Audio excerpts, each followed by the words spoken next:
من الشيطان الرجيم بسم الله الرحمن الرحيم الحمد لله رب العالمين الرحمن الرحيم مالك يوم الدين إياك نعبد وإياك نستعين اهدنا الصراط المستقيم صراط الذين أنعمت عليهم غير المغضوب عليهم ولا الضالين.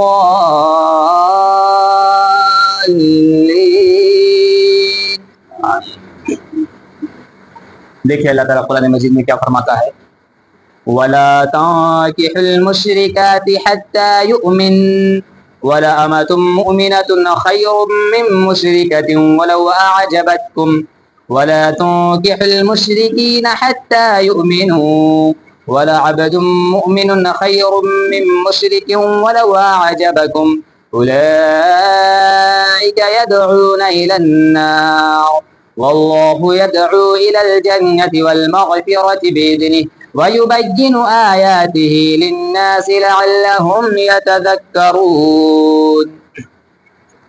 اور شرک والی عورتوں سے نکاح نہ کرو جب تک مسلمان نہ ہو جائے.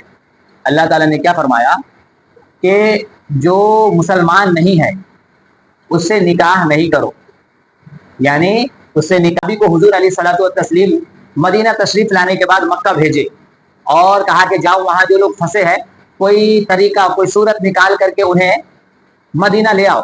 جب وہاں گئے تو جب وہ جسے بھیجے تھے وہ مسلمان نہیں ہوئے تھے، اس وقت ایک عورت وہاں جو مکہ کے رہنے والی تھی، بہت خوبصورت تھی اور مالدار تھی، وہ ان کے پاس آ کر بیٹھ گئی اور ان کے بغل گیر ہو گئی. تو وہ جو صحابی تھے وہ ان سے کنارہ کش ہوئے اور انہیں منع کر دیا. تو اس عورت نے کہا کہ اگر ایسا ہے تو تم مجھ سے شادی کر لو، اگر تمہیں شادی کے بغیر میرے سے ٹچنگ میں پریشانی ہے تو تم شادی کر لو. تو اس صحابی نے عرض کہا کہ یہ شادی بھی رسول گرامی صلی اللہ تعالی علیہ وسلم کے ارشاد اور حکم پر موقوف ہے. اگر وہ کہہ دیں گے کہ شادی کر لو تو کر لوں گا، اگر وہ منع فرما دیں گے کہ شادی نہیں کرو تو میں منع ہو جاؤں گا. گویا وہ گئے اور حضور علیہ السلام سے اس بات کا ذکر کیا جو ابھی ذکر ہو رہا ہے. تو اللہ نے صاف صاف منع فرما دیا کہ وب تک اس سے شادی نہیں کرو جب تک کہ یہ مسلمان نہ ہو جائے.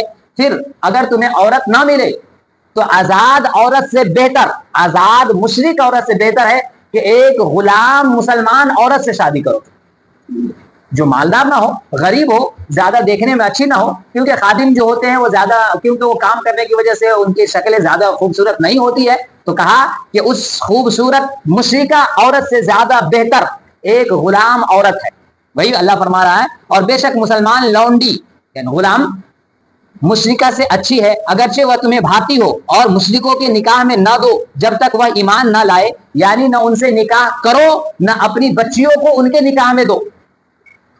نہ ان سے نکاح کرو نہ اپنی بچیوں کو ان کے نکاح میں دو. اللہ تعالیٰ نے صاف صاف منع فرمایا، اس میں کوئی دوسری وہ گنجائش وغیرہ کی بات نہیں ہے. اور بے شک مسلمان غلام مشرک سے اچھا ہے. اگر تمہیں کوئی مالدار کافر ملے تو اس سے اپنی بچیوں کو مت بیاہو.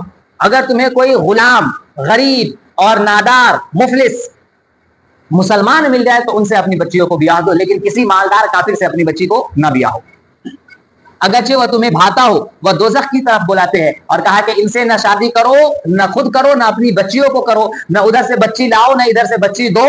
اس کی وجہ کیا ہے؟ یہ سب تو کافر ہو کر کے دوزخی ہے اور تمہیں بھی دوزخ کی طرف بلاتے ہیں. اور اللہ جنت اور بخشش کی طرف بلاتا ہے. اللہ تمہیں جنت کی طرف بلاتا ہے اور معافی کی طرف بلاتا ہے، بخشش کی طرف بلاتا ہے اپنے حکم سے، اور اپنی آیتیں لوگوں کے لیے بیان کرتا ہے کہ کہیں وہ نصیحت مانے، یعنی اپنا حکم لوگوں کو سناتا ہے کہ کہیں وہ سیدھے راستے پہ آ جائے. آگے دیکھیے، وَيَسْأَلُونَكَ عَنِ الْمَحِيضِ قُلْ هُوَ أَذًى فَاعْتَزِلُوا النِّسَاءَ فِي الْمَحِيضِ وَلَا تَقْرَبُوهُنَّ حَتَّى يَطْهُرْنَ فَإِذَا تَطَهَّرْنَ فَأْتُوهُنَّ مِنْ حَيْثُ أَمَرَكُمُ اللَّهُ إِنَّ اللَّهَ يُحِبُّ التَّوَّابِينَ وَيُحِبُّ الْمُتَطَهِّرِينَ. اور تم سے پوچھتے ہیں حیض کا حکم، حیض کا معنی ہوتا ہے جو عورتوں کے کچھ مہینے کے خاص دن ہوتے ہیں جس میں وہ ناپاک رہتی ہے، اس کو حیض کہتے ہیں. اس کا حکم پوچھتے ہیں کہ اس میں کیا حکم ہے عورتوں کے لیے اور مرد کے لیے. تو کہتے ہیں کہ تم فرما دو وہ ناپاکی ہے، جب تک وہ حیض کے دن میں رہیں گی وہ ناپاک ہے. تو عورتوں سے الگ رہو حیض کے دنوں میں، یعنی الگ رہنے سے مطلب یہ ہے کہ ان کے ساتھ صحبت نہیں کر سکتے ہیں، ان کے ساتھ کھانا پینا کھا سکتے ہیں، ایک ساتھ رہ سکتے ہیں، بات کر سکتے ہیں، تمام چیزیں کر سکتے ہیں۔ پہلے زمانہ میں کیا ہوتا تھا کہ جو عورت غلام ہوتی تھی یا پھر غریب خاندان سے ہوتی تھی اور اس طرح کے بہت ساری چیزیں تھی، اور جب ان کے ناپاکی کے دن شروع ہوتے تھے تو لوگ ان کے ہاتھ سے کھانا پینا، ان کے ہاتھ سے پانی لینا اور ان کے ساتھ اٹھنا بیٹھنا، یہ تمام چیزوں سے الگ کر دیا جاتا تھا۔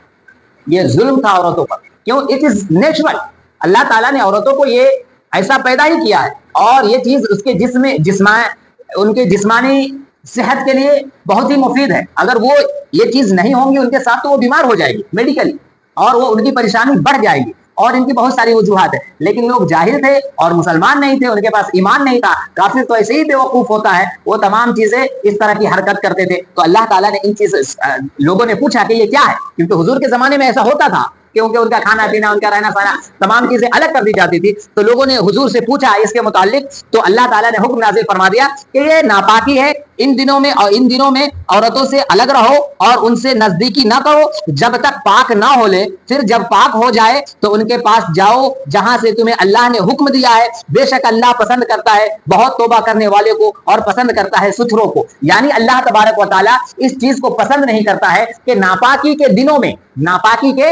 میں ان کے ساتھ صحبت کیا جائے۔ اس کی میڈیکلی بہت ساری پرابلمز ہیں، اگر ان دنوں میں صحبت کیے جائیں گے تو عورت کو بھی پریشانی ہوں گی اور مرد کو بھی بیماری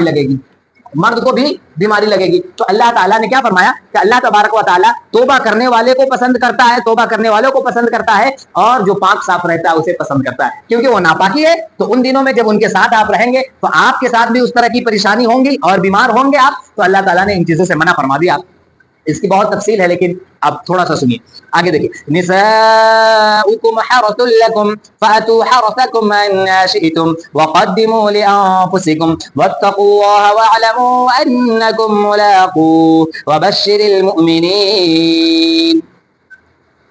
تمہاری عورتیں تمہارے لیے کھیتیاں ہیں، تو آؤ اپنی کھیتوں میں جس طرح چاہو اور اپنے بھلے کا کام پہلے کرو۔ یعنی اللہ تعالیٰ نے فرمایا کہ جب عورتیں پاک ہو جائے تو اپنی بیویوں کے پاس جاؤ، اللہ تعالیٰ نے تمہیں اس چیز کی اجازت دے دی ہے، اور وہ تمہاری، یعنی کھیتیوں سے مطلب یہ ہے کہ تمہارے گھر میں رہنے والی ہے اور تمہارے انڈر میں رہنے والی ہے، وہ تمہارے ساتھ رہنے والی ہے اور تمہاری دلجوئی ہے، اور ہم تمہیں مردوں کو کہا کہ ہم نے تمہیں ان پر حاکم بنایا ہے، تو آپ جس طرح چاہو جاؤ۔ اور آگے فرمایا جس طرح چاہو جاؤ سے مطلب یہ ہے کہ اب تمہیں اجازت ہے کہ ان کے ساتھ رہ سکتے ہو اور اپنے بھلے کا کام کرو، یعنی جو کام بھی شروع کرو اللہ کے نام سے شروع کرو، اور واتقوا اللہ واعلموا انکم ملاقوہ، اور اللہ سے ڈرتے رہو اور جان لو کہ تمہیں اس سے ملنا ہے۔